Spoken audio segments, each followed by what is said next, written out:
bersama Ibu Yurike. Nah, kali ini Ibu akan mengajak kalian untuk melihat laboratorium beserta alat-alat yang ada di dalamnya. Nah, sekolah kita ini memiliki 3 laboratorium, yaitu laboratorium fisika, laboratorium biologi, dan laboratorium kimia. Selamat menyaksikan anak-anak.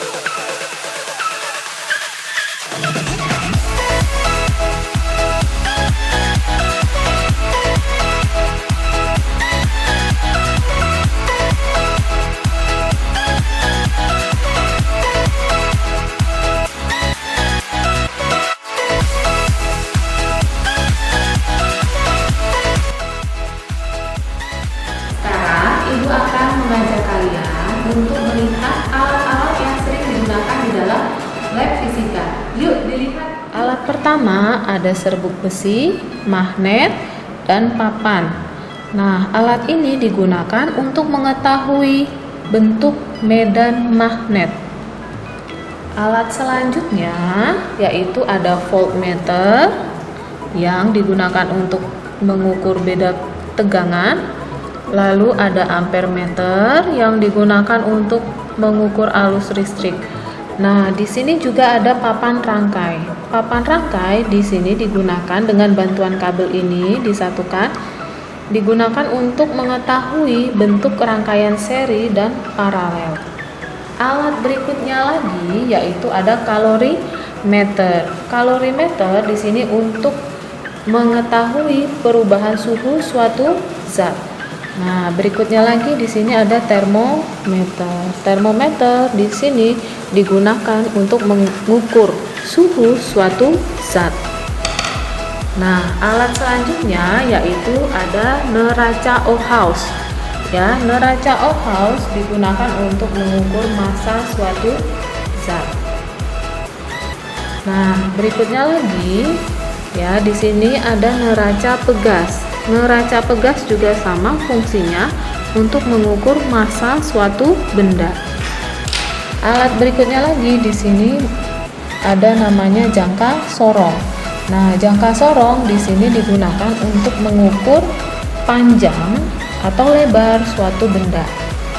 Nah, berikutnya di sini ada mikrometer skrup. Di sini fungsinya untuk mengukur ketebalan suatu benda. Nah, alat ini bernama loop.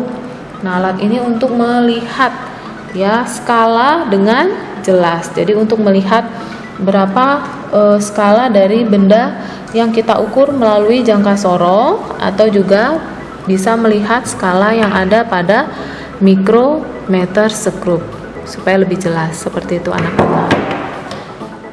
Nah, sekarang Ibu akan mengajak kalian untuk melihat alat-alat yang sering digunakan di laboratorium biologi. Yuk, disimak. Alat yang pertama di sini ada mikroskop. Ya, anak-anak, di sini alat ini digunakan untuk melihat benda-benda yang berukuran kecil. Lalu di sini juga ada namanya kaca objek. Ya, bersamaan dengan kaca penutup di sini. Nah, ini nanti digunakan untuk kita membuat preparat basah di sini. Nah, kalau yang di sini ini namanya tempat penyimpanan dari lensa okuler yang akan kita letakkan di sini. Nah, untuk melihat benda yang akan kita amati. Nah, seperti ini caranya. Nah, gitu ya. Nanti dikembalikan lagi kalau sudah selesai ke dalam kotak ini, kotak penyimpanan dari lensa okuler. Selanjutnya di sini ada nama alatnya yaitu mortar dan alu. Nah, di sini alat ini digunakan untuk menghaluskan zat, ya. Nah, selanjutnya ini ada namanya plat tetes. Ya, plat tetes di sini digunakan untuk meletakkan zat yang akan kita lihat, ya. Zat yang akan kita lihat kita letakkan di sini. Selanjutnya ini ada namanya pinset, ya. Pinset ini digunakan untuk mengambil benda yang mau kita amati. Lalu ini namanya adalah penjepit kayu, ya. Penjepit kayu di sini digunakan untuk memanaskan benda, ya. Lalu selanjutnya di sini ada namanya tabung reaksi, dan ini namanya rak tabung reaksi, ya. Tabung reaksi digunakan untuk memanaskan suatu zat berbentuk cairan, ya, anak-anak. Lalu rak tabung di sini digunakan untuk menyimpan tabung reaksi. Nah, alat selanjutnya di sini ada namanya kawat kasa, ya. Kawat kasa beserta kaki 3. Nah, alat ini digunakan untuk memanaskan. Jadi kawat kasa ini untuk meratakan panas, sedangkan kaki 3 sebagai tumpuan, ya, tumpuan dalam meletakkan kawat ini di sini. Lalu ini namanya bunsen, ya. Bunsen di sini di dalamnya ada terdiri cairan spiritus, ya.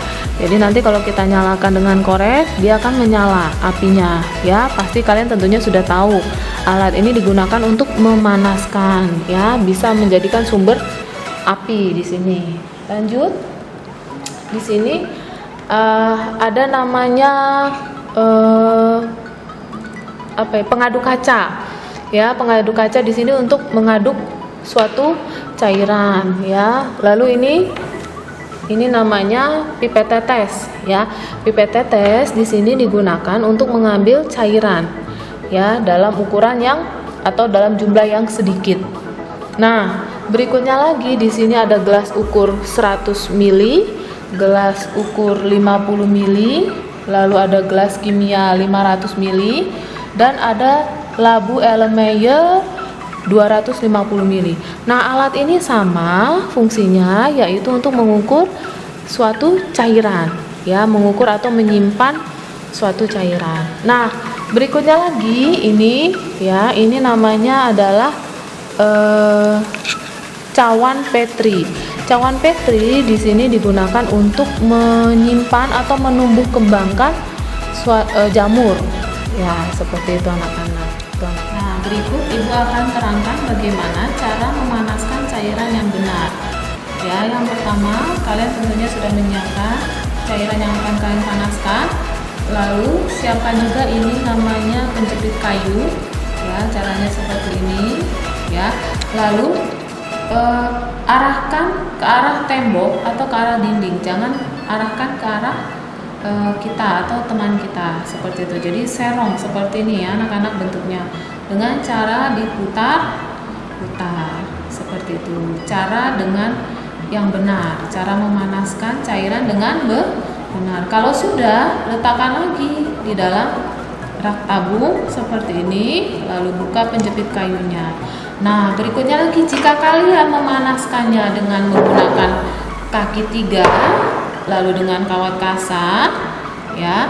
Nah, cara yang benar itu kalian tinggal meletakkan, ya, gelas kimia di atas kawat kasa seperti ini, ya, anak-anak. Nah, inilah cara yang benar memanaskan yang versi kedua dengan menggunakan kaki 3 dengan kawat kasa yang untuk meratakan panas. Berikutnya Ibu akan memperlihatkan kepada kalian cara mematikan bunsen yang benar, yaitu dengan menggunakan tutup bunsen. Nah, tutup seperti ini.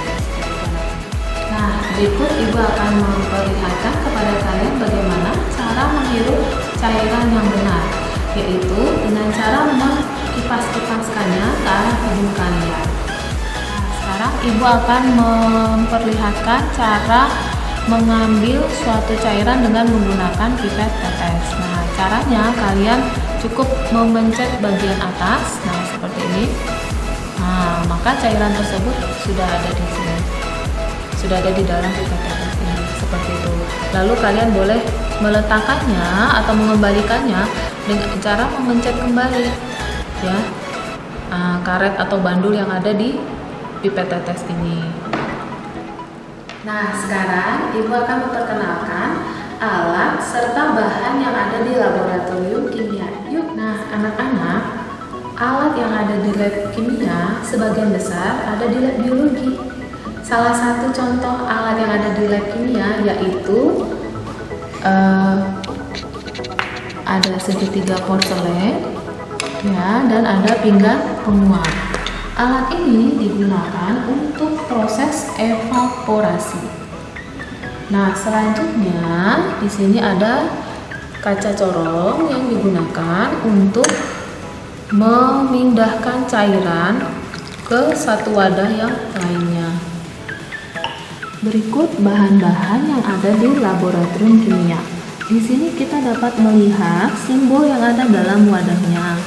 Ya, kalau di sini dapat terlihat gambar seperti ini anak-anak ya. Ini artinya bahan ini adalah mudah atau bersifat korosif ya. Nah, yang berikutnya ini juga ya, di sini ada gambar seperti tangan. Nah, ini artinya adalah mudah korosif. Ya, selanjutnya di sini ada simbol seperti ini, artinya bahan ini bisa menyebabkan oksidatif ya. Nah, selanjutnya ini ada gambar silang seperti ini. Nah, artinya bahan ini adalah bahan yang berbahaya. Oke. Nah, selanjutnya ini ada simbol seperti ini. Berarti ini artinya mudah terbakar, lalu ini juga dia bersifat korosif dan dia dapat merusak lingkungan. Nah, sampai di sini dulu ya materi kita tentang perkenalan laboratorium beserta alat-alatnya. Jangan lupa tetap semangat belajar dan jaga kesehatan. Oh ya, jangan lupa like, share, dan subscribe ya. Terima kasih.